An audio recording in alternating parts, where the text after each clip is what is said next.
Bonjour à tous. Ici, c'est l'église où Jésus-Christ est né il y a 2000 ans. Jésus-Christ est né à Bethléem il y a 2000 ans. Alors, pour mémoriser la naissance de Jésus, que cette église a été construite, avec la naissance de Jésus, toute l'histoire de l'église a changé. Donc, avec vous, nous allons commencer ce voyage dans l'église. À cause du coronavirus, aujourd'hui, il y a plusieurs difficultés, il y a même des défauts. Mais avec vous, nous voulons visiter les lieux saints d'Israël, donc j'en suis très reconnaissant. Et puis, il y a de même plusieurs personnes qui sont dans la Bible. Et à partir d'aujourd'hui, nous allons voyager d'une ville à l'autre pour pouvoir réveiller d'innombrables personnes qui sont dans la Bible. Que ce soit Pierre, que ce soit le malade depuis 38 ans, la femme adultère, le roi David même. Nous allons tous les réveiller et nous allons commencer notre voyage pour les rencontrer.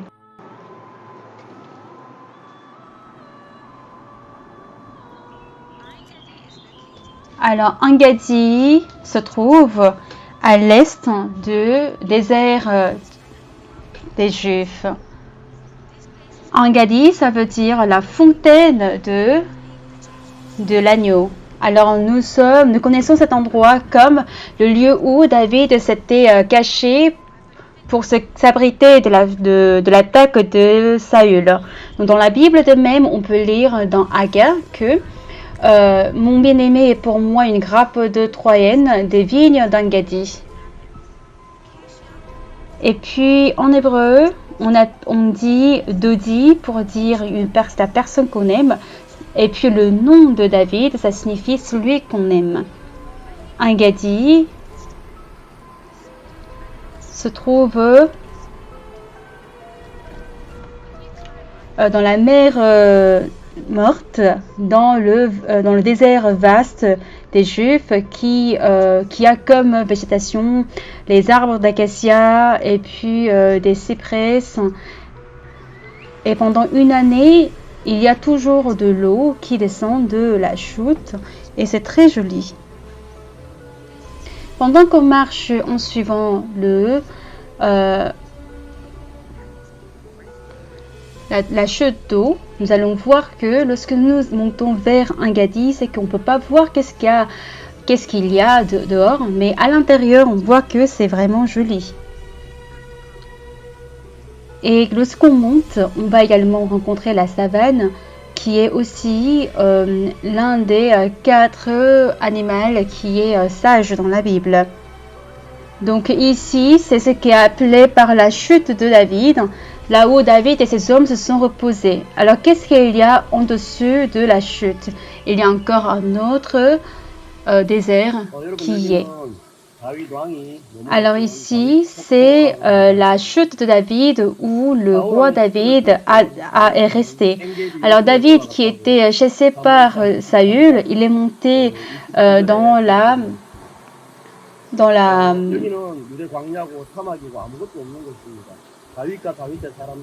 cité de Engadi, c'est écrit dans 1 Samuel chapitre 23-29.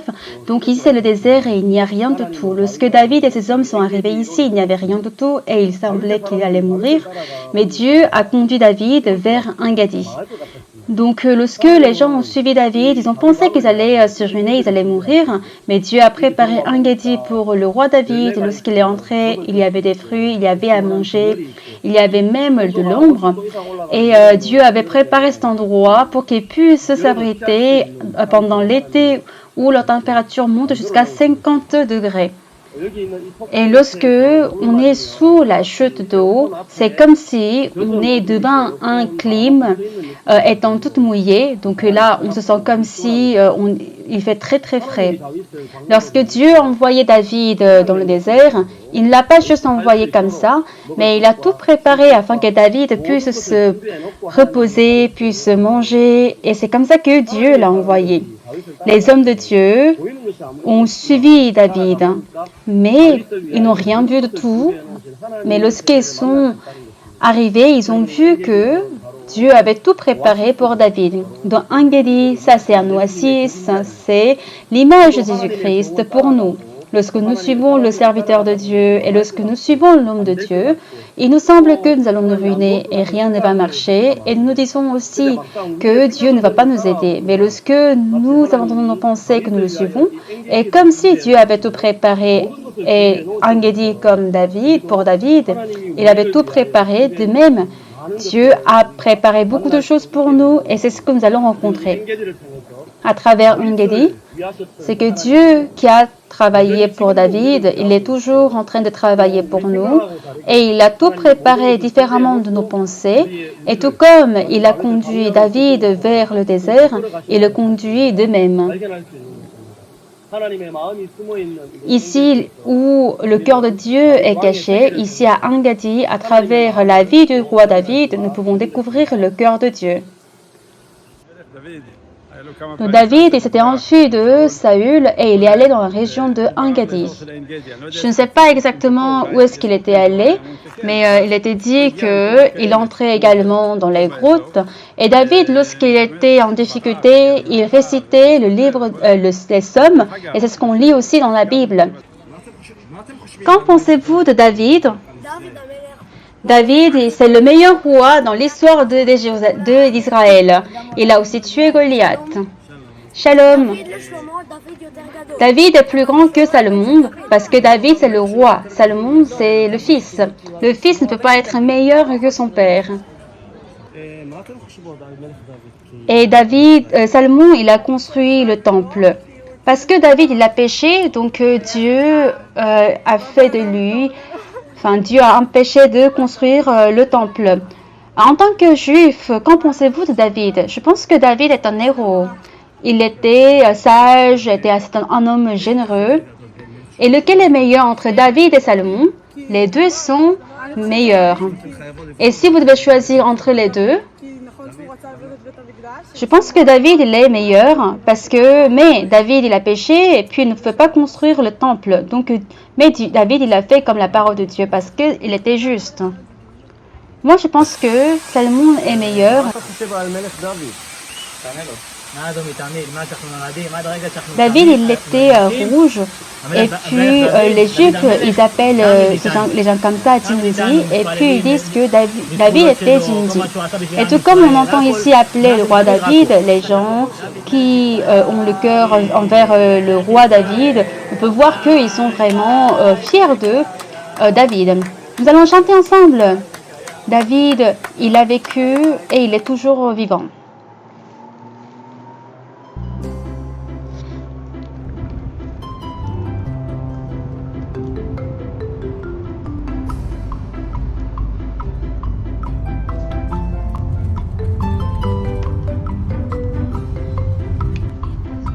En Israël, il y a quatre mers. Il y a d'abord la mer Rouge, il y a la mer Méditerranée, il y a la mer de Galilée et puis la mer Morte. Mais en effet, la mer Morte et puis la mer de Galilée, ce ne sont pas les mers, mais ce sont les grands lacs. Dans la Bible, il est écrit comme la mer salée. Et comme cela, comme son nom, alors elle est très salée, 10 fois plus que l'océan normal. Parce que c'est très salé, donc même ceux qui ne savent pas nager, ils n'ont pas de problème. Parce que nous, on peut rester flottant dans l'eau. On peut voir également des gens qui sont en train de lire un livre. Et puis ce que les gars de sécurité font ici, ce n'est pas de sauver ceux qui sont dans l'eau, mais ils arrêtent des personnes à ne pas nager. Parce que si l'eau salée touche le visage, alors ça va faire très mal aux yeux, donc ils doivent rapidement sortir et puis se laver. Tout comme ici, dans l'eau de mer morte, tout le monde peut flotter. Lorsqu'on entre dans la région de Jésus, c'est que tout le monde peut vivre par la foi. Donc, à 78 km de Donc en largeur de 17 et une longueur de 78 km, dans ce lac, il y a 70 000 tonnes d'eau entre, mais tout comme différemment de la mer de Galilée, dont l'eau ne coule pas, donc les poissons ne peuvent pas vivre ici. L'eau s'évapore rapidement et puis il n'y a que les minéraux et puis le sel vont rester, et avec les minéraux, ils produisent également les produits cosmétiques. Ici, c'est la terre de Sodome. Donc avant, on appelait Har Sedom. Donc ça veut dire aussi la montagne de Sodome. Tout ici, c'était la terre de Sodome auparavant. Et juste en face, il y a la mer morte. Et donc ici, on a une altitude de moins 410 mètres, qui est la terre la plus basse du monde entier. Alors de l'autre côté, vous avez vu également une grande colonne qui est de sel qu'on appelle la femme de Lot. Donc ici, vous voyez les formes de pierres, mais ce ne sont pas des pierres, mais c'est vraiment du sel. Vous voyez ici, c'est du sel. Donc c'est une vallée qui est faite de sel. Je vais goûter et puis c'est très salé. C'est la même chose que du sel. C'est du sel. Donc ici, la montagne Sodome, Har Sedom, n'est pas faite de pierre, mais ils sont faits du sel. Donc c'est pour cela que cette colonne qui est appelée femme de Lot est aussi du sel. Donc dans la Bible, il est écrit que la femme de Lot a regardé en arrière et puis elle est devenue une colonne de sel. On ne sait pas si cette colonne est vraiment la femme de Lot, mais c'est vraiment que ici c'était la terre de Sodome et que c'est une colonne qui est du sel.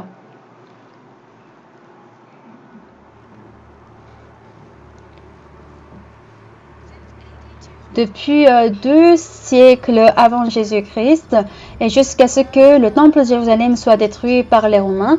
Donc il y avait une secte juive qui voulait vivre une vie sans désir en respectant toute la loi. Donc ils sont appelés Essénes ou Isim. Donc ils voulaient vivre en respectant la loi et puis pour vivre éloigné du péché.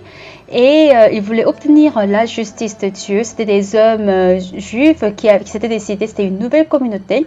Ils appelaient eux-mêmes les fils de la lumière ou les apôtres de la justice. Ils ont abandonné leurs femmes, leurs enfants, toute la richesse. Ils se sont réunis. Et puis c'était des gens qui venaient de tout le pays. Donc c'est là où ils ont vécu. Donc on voit la cuisine commune et mikvé qui est un lieu de baptême. On peut voir les traces de leur vie. Donc ils étaient tous réunis pour manger ensemble et puis ils ont partagé du pain et du vin saint pour eux, pour pouvoir faire la communion. Ils ont lu la Bible tous les jours, ils ont prié, ils ont étudié la Bible. Surtout, ce qu'ils faisaient, c'était de copier la Bible et les enseignements des rabbis et les conserver. Avec l'intrusion romaine, et ils savaient qu'ils allaient tous mourir, donc ils voulaient protéger la Bible qui est un héritage très important de leurs ancêtres. Donc ils l'ont gardé dans un vase très grand, les Bibles qui étaient écrites dans les papyrus, et puis ils l'ont caché un peu partout ici dans la région de Qumlan. Et en 1947, il y avait un jeune berger bédouin qui était en train de chercher son mouton, et puis il a jeté un caillou dans une grotte, et puis il a entendu un vase cassé, et puis c'est là que, après 2000 ans, les Bibles qu'ils ont cachées ressortent dans le monde, qui étaient enrôlées. Donc ce sont les Bibles bien connues les copies de Bible de la mer morte.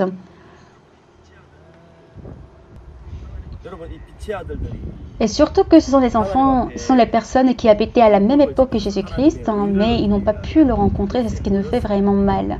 Ces fils de la lumière, ils voulaient respecter la loi devant Dieu, et pour obtenir la justice de Dieu, ils étaient réunis. Donc ils voulaient devenir plus pieux, ils ont abandonné leurs femmes, leurs enfants, ils ont tout abandonné, ils étaient là, mais sous le même ciel, pendant la même époque, à 7 minutes seulement d'ici en voiture, on peut rencontrer le Jourdain où Jésus-Christ a rencontré Jean-Baptiste.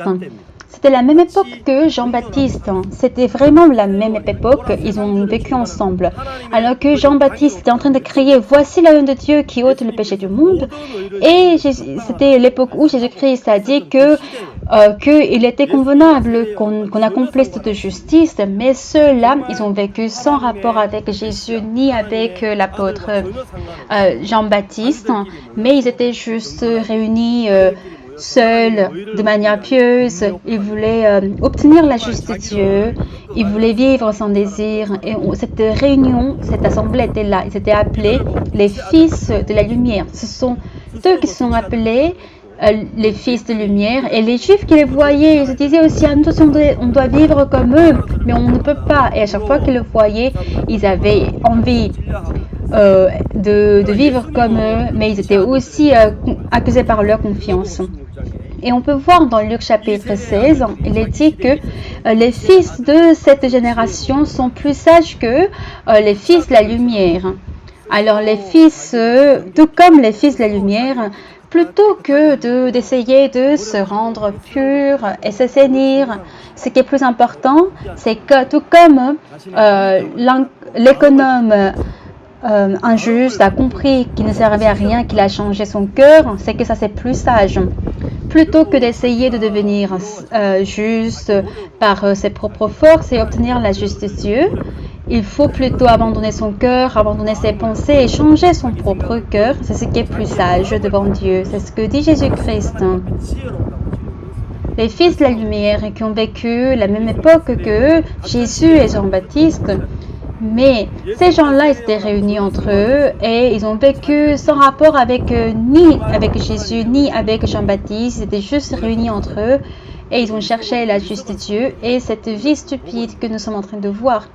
Jésus-Christ a dit que plus que de le faire, il fallait changer le cœur comme l'économe injuste.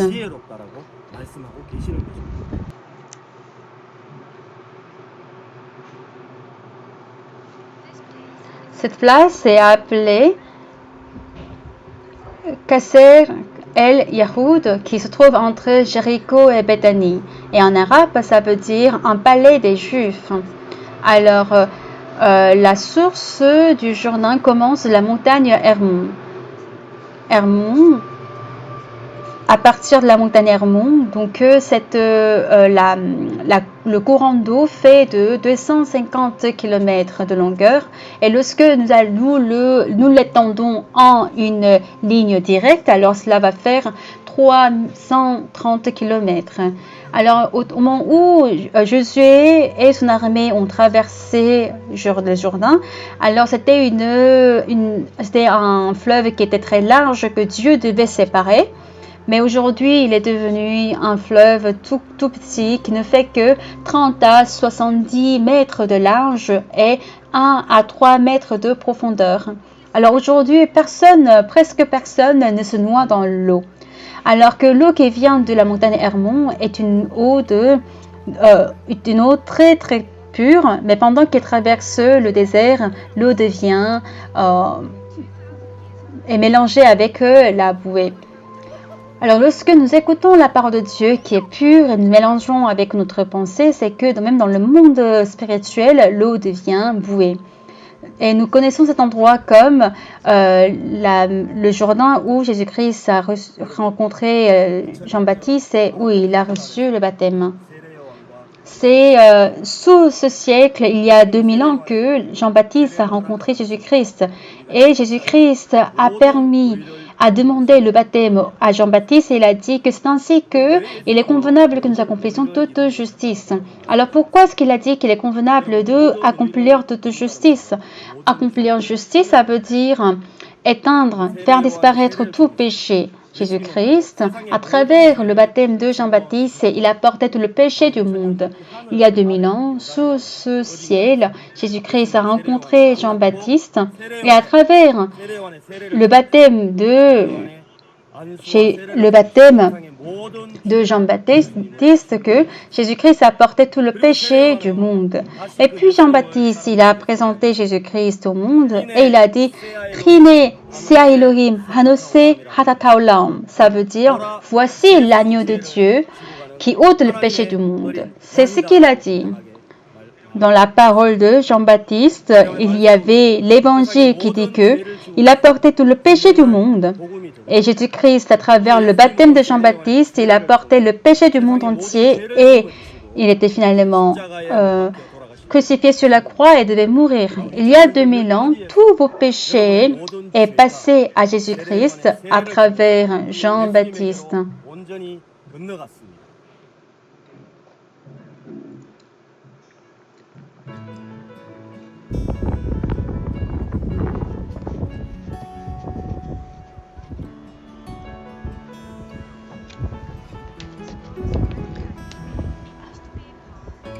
Alors, ce canyon tout étroit ou large a été utilisé par le peuple juif de passer de Jérusalem à Jéricho. Donc, c'est une route qui est complètement différente de notre pensée. Dans la Bible, le jour de grande expiation, le peuple d'Israël ont offert deux moutons pour pouvoir effacer le péché du peuple.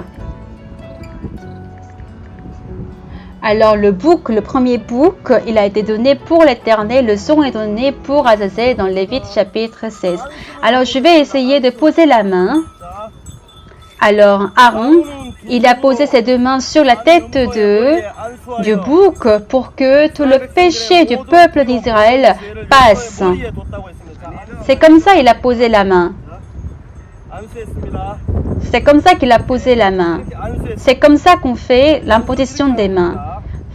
Sur la tête d'un agneau d'Israël, sur la tête de l'agneau ou sur la tête du bouc, il pose la main comme ça et c'est comme ça que le péché passe.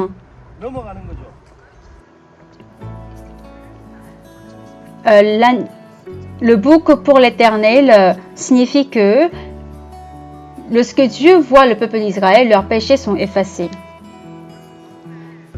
Ceux qui ont le péché dans leur cœur, ceux qui souffrent à cause de leur péché, à quel point ils aimeraient abandonner leur péché. C'est le péché qui les alourdisse et lorsque ce péché se trouve dans leur cœur, il leur rend très mal et à quel point ils voudraient déplacer ce péché. À cette personne, Dieu a dit de ramener une chèvre sans défaut.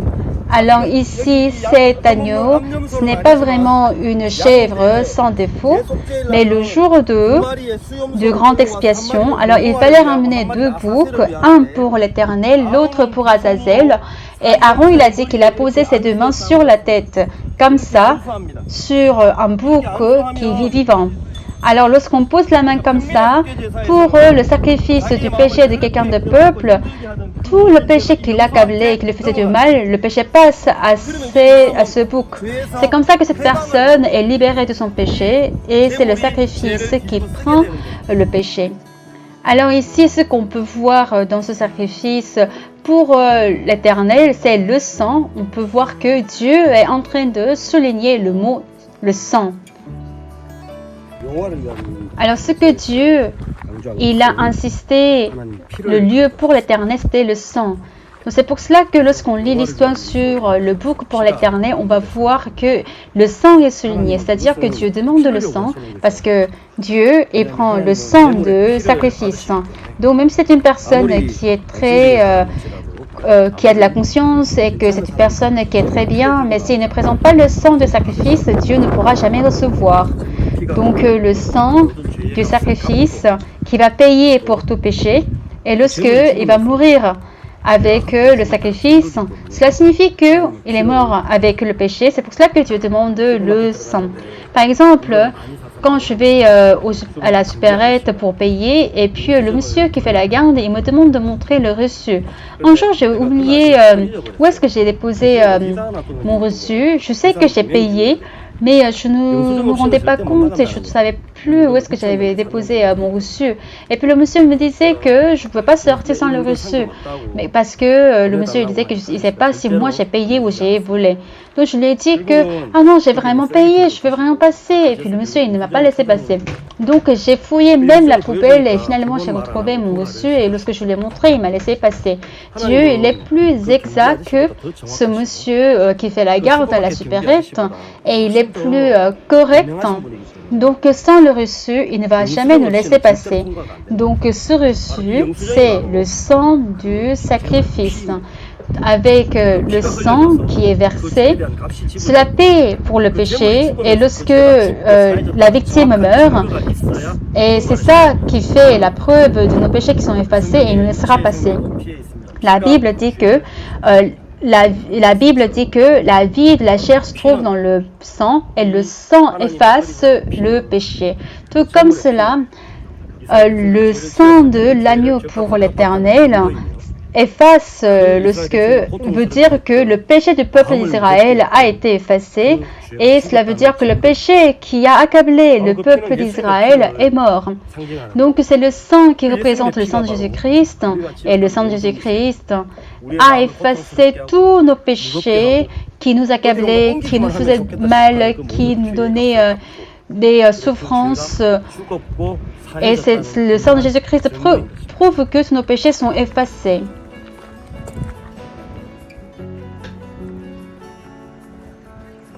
Le sacrificateur, il entre avec le sang dans le lieu saint et dans le lieu très saint, et puis il va prendre le sang et il mettra sur le propitiatoire qui est la couverture 7 fois le sang avec son doigt, et puis il versera le sang devant le propitiatoire.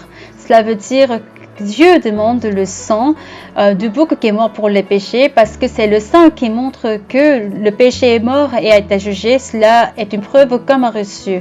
Et Dieu ne nous voit plus avec la loi, mais il nous voit par le sang du sacrifice qui a été versé pour le péché.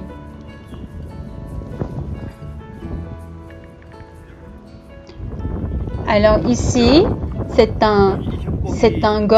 une gorge et qui s'appelle une gorge de Badi.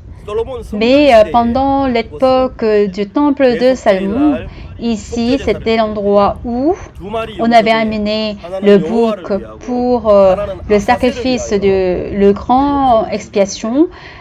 Et puis on avait apporté 2 boucs, l'un pour Dieu et l'un pour Azazel. Et c'est ici où on avait fait venir le bouc pour Azazel.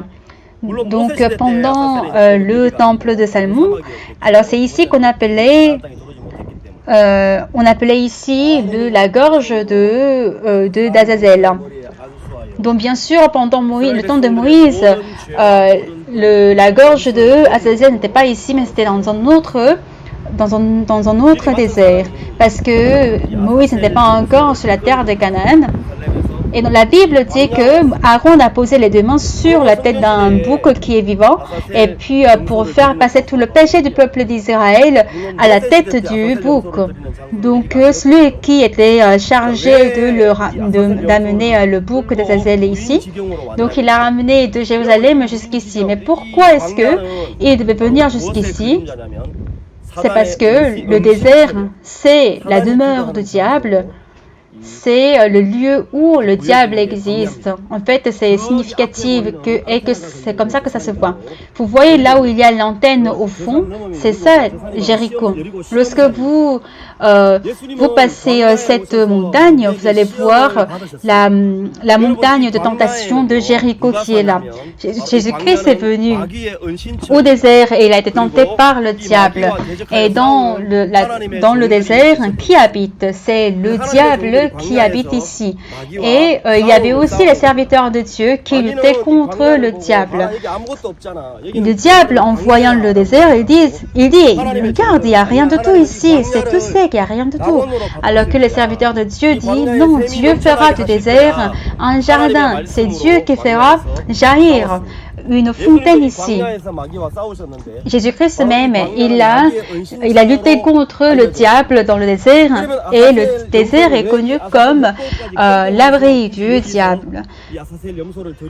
Alors pourquoi est-ce qu'on doit amener l'Azazel, le bouc d'Azazel jusqu'ici? Parce que c'est pour montrer au peuple d'Israël, c'est pour montrer le bouc d'Azazel au diable. Donc ce que Dieu souligne, c'est que pour le peuple d'Israël, regarde, où sont vos péchés? Est-ce que vos péchés sont chez vous ou chez le bouc? Alors ils vont ramener le bouc jusqu'ici, à cette gorge d'Azazel, et puis ils vont jeter le bouc ici. Et lorsque il va tomber de cette gorge, il va mourir pour le péché que le peuple d'Israël a commis pendant une année. Et c'est ce qu'on montre au diable. Regarde le diable. Où est le péché du peuple d'Israël? Est-ce chez le peuple ou chez le bouc? Maintenant, tu ne peux plus condamner le peuple d'Israël. Ne dis plus qu'ils ont le péché. C'est ce que ça veut dire. C'est comme ça que on ramène le bouc d'Azazel là où un endroit qui n'est pas habité par l'homme. Et c'est ce qui est le désert comme ici. Donc dans cet endroit, dans ce désert où il n'y a personne, on montre cela au diable, que le péché n'est plus chez le peuple, mais le péché est chez le bouc. Donc on ne doit plus condamner le peuple. Où est le péché? C'est ce que Dieu souligne à travers le bouc d'Azazel. Donc lorsqu'il jette le bouc d'Azazel ici, tout le péché que le peuple d'Israël a commis pendant une année, il va le porter et il meurt finalement ici. C'est ce qui est écrit dans Lévitique chapitre 16. Et comme l'histoire que nous avons partagée ensemble sur Azazel, sur le bouc d'Azazel, c'est que ce bouc, il apportait tout le péché que le peuple d'Israël avait commis, et c'était aussi l'image de Jésus-Christ qui devait venir, qui est venu plus tard pour porter tous nos péchés. Jean-Baptiste a vu Jésus-Christ et il a dit, voici l'agneau de Dieu qui ôte le péché du monde. Cette parole, ça veut dire que c'est l'image du bouc d'Azazel qui apportait le péché du peuple d'Israël et qu'ils ont commis pendant une année. Et Jésus-Christ, non seulement pour le péché d'une année, non seulement le péché du peuple d'Israël, mais le péché de l'humanité, du passé, du présent et du futur. Un grand péché ou un petit péché, il a pris tout le péché, il est notre sauveur et cela montre également qu'il est l'agneau de Dieu. Dans le Lévitique chapitre 16, on lit sur le bouc d'Azazel, c'est l'image de Jésus-Christ qui porte le péché du monde entier.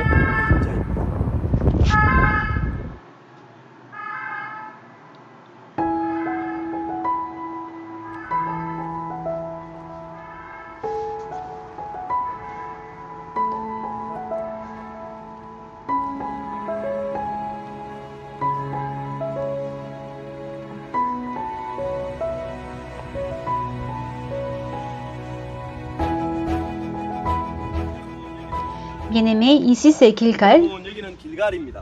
Tout comme je viens de vous dire, l'armée de Josué traverse le Jourdain de l'autre côté et puis passe par ici. Alors, pendant que le peuple d'Israël était dans le désert, le peuple d'Israël n'était pas circoncis. Donc, lorsqu'ils arrivent dans la terre de Gilgal, ceux qui sont nés dans le désert ont été circoncis à travers cette pierre, comme ça, ils ont utilisé pour pouvoir circoncire le peuple d'Israël. Pourquoi circoncire? Et il est dit que tout le mal que nous avons connu et toute la honte que nous avons connue dans l'Égypte ont été effacées par la circoncision. C'est ce que la Bible dit. Donc, à travers la circoncision, le fait qu'ils n'ont pas pu croire en Dieu en Égypte et ils ont cru dans leurs pensées, ils n'ont pas vécu en croyant en Dieu. Donc, pour expier tout cela, ils ont fait cette cérémonie. À travers la circoncision, ils ont prouvé qu'ils sont israélites, ils croient en Dieu. Et juste en face, il y a la plaine de Jéricho. Lorsque l'armée de Josué entre dans la ville, avant que l'armée entre dans la ville de Jéricho, c'est là où ils vont passer d'abord le Pâques, sur la plaine. Alors, avant le Pâques, sur la plaine de Jéricho, qu'est-ce qu'ils ont fait le jour de Pâques? C'est qu'ils ont tué un agneau, ils ont dispersé le sang de l'agneau et puis ils ont mis le sang de l'agneau. C'est ça le Pâques. Donc, ils ne sont pas d'abord entrés dans la ville de Jéricho pour pouvoir vivre le travail de Dieu, mais avant d'y entrer avec l'arche, ils ont d'abord fêté le Pâques. C'est comme ça qu'ils ont mis d'abord le sang de l'agneau dans leur cœur. C'est quelque chose de très important, c'est qu'avant de vivre la puissance de Dieu et de son travail, il faut que tout le péché doit être effacé dans notre cœur et que le sang de Jésus-Christ met fin à toutes les malédictions dans notre cœur. À travers le sang de l'agneau de Pâques qui a été mis, cela met fin à tout le péché. Alors ici, nous pouvons rencontrer des arbres qui sont très spéciaux. Des arbres qui sont très spéciaux. Ce sont les arbres ce sont des palmiers. Donc en hébreu, on appelle tamar. Et ce sont les arbres qui sont aussi des figures qui sont sur 10 siècles des jetons d'Israël. Et puis cet arbre, c'est un palmier. Le palmier représente le Messie. C'est pour cela que lorsque Jésus-Christ est entré à Jérusalem, lorsqu'il est entré sur une âne, alors les gens ont crié « Hosanna, Hosanna !» Et puis, les Israélites ont accueilli Jésus. Alors les palmiers, ils sont très résistants et cela représente Jésus-Christ, le Messie qui arrive. C'est un arbre qui représente Israélite.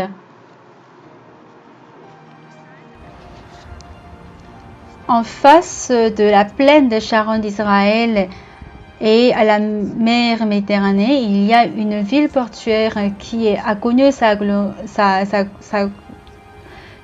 gloire il y a longtemps, donc ça s'appelle Caïchara. C'était une ville où les diplomates de Rome, des nobles et la famille royale d'Hérode, ils ont vécu selon leur plaisir.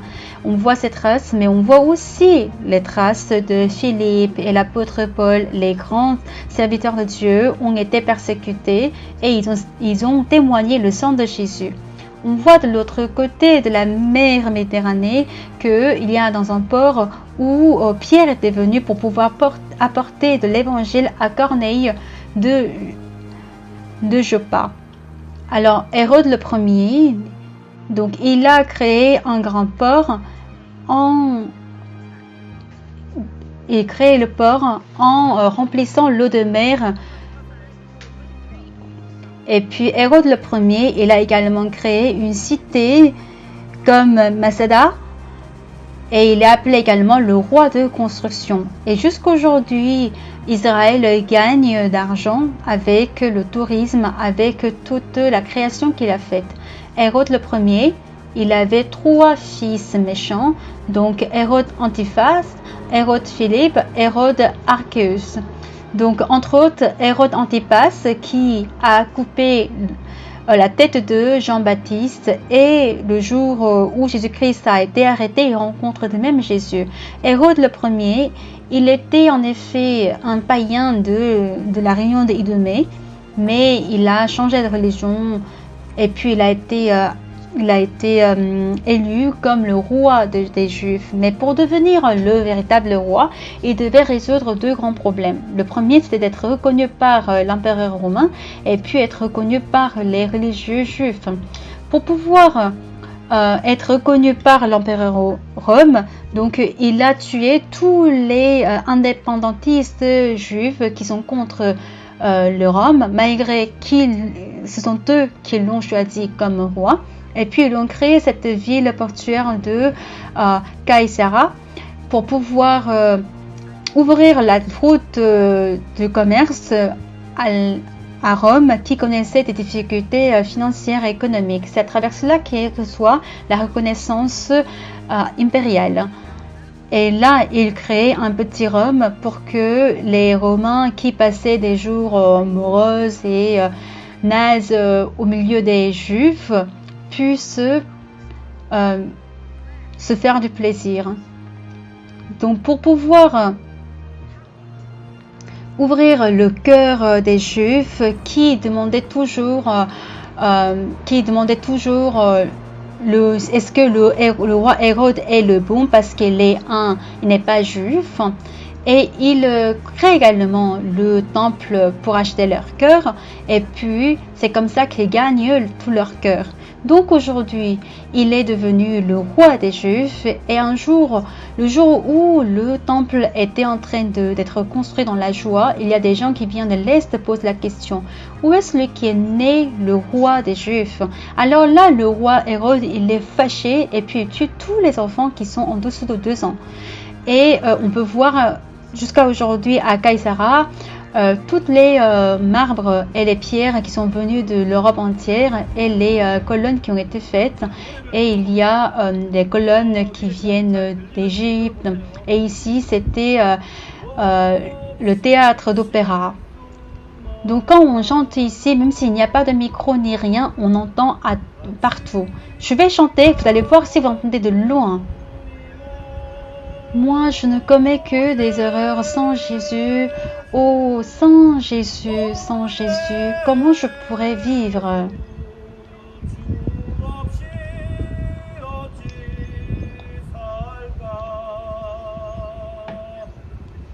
Le roi Hérode était quelqu'un de très important. Il a construit beaucoup de choses. Il a construit beaucoup de palais, des constructions. C'est un grand architecte dans tout Israël, et surtout ici dans Caesarea. Et c'est une grande partie de son projet. Ça aussi, il a construit, c'est Hérode le premier qui l'a construit, et tous les ans, les archéologues trouvent de nouvelles choses. Il y a longtemps, dans l'ancien port, on a trouvé beaucoup de bateaux anciens. Et qu'en pensez-vous du roi Hérode? Le roi Hérode, c'était un architecte. Il aimait construire des choses. Alors, qu'est-ce que vous pensez de lui en tant que roi? Je ne sais pas trop, mais je sais qu'il a construit beaucoup plus de choses que le roi David.